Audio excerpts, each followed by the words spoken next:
Bon, écoutez, puisqu'on est dans les confidences, on va aller jusqu'au bout. Pour moi, Bertrand Desplat a franchi une frontière avec son article dans l'équipe, et je pense que l'équipe aurait pas dû publier un article aussi méchant. Donc j'ai été blessé.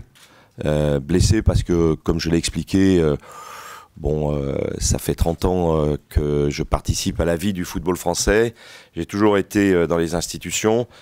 En 6 mois de temps, j'ai été élu à la Ligue. J'ai démissionné pour montrer que voilà, il fallait construire. Je me suis présenté à la fédération, j'ai été élu aussi.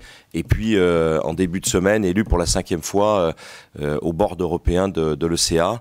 Voilà, donc, et par ailleurs, j'ai une vie d'entrepreneur qui est une vie d'entrepreneur plutôt réussie. Donc, j'ai pas apprécié qu'on dise que j'étais quelqu'un de sénile, quelqu'un qui n'avait plus rien à faire et dans le foot et dans le monde de l'entreprise parce qu'il n'aurait rien compris à rien. Voilà, donc Bertrand a franchi une ligne qui est malheureuse pour lui parce que je pense qu'il a rien démontré, au contraire de ceux qui ont démontré.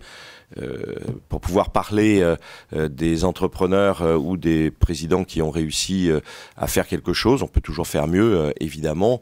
Il faut avoir soi-même démontré un certain nombre de choses, ce qui n'est pas le cas. Donc voilà. Ceci étant, je suis un homme courtois, comme l'est Nasser, comme le sont un certain nombre d'autres grands présidents du championnat français. Donc je l'ai invité, comme j'invite tous les présidents français et européen à déjeuner avant le match, comme c'est le cas.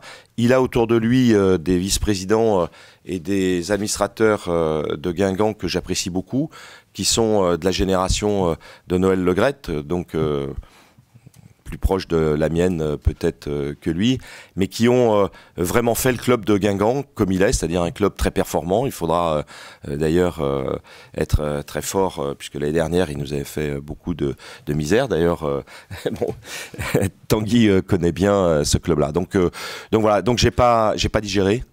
Mais ceci étant, je recevrai comme je le fais normalement tous les dirigeants du football français et européen et j'espère pouvoir lui donner quelques conseils qui lui permettront peut-être d'être moins arrogant dans le futur et en tout cas de faire en sorte d'apprécier quand on construit pour l'intérêt de tous les clubs.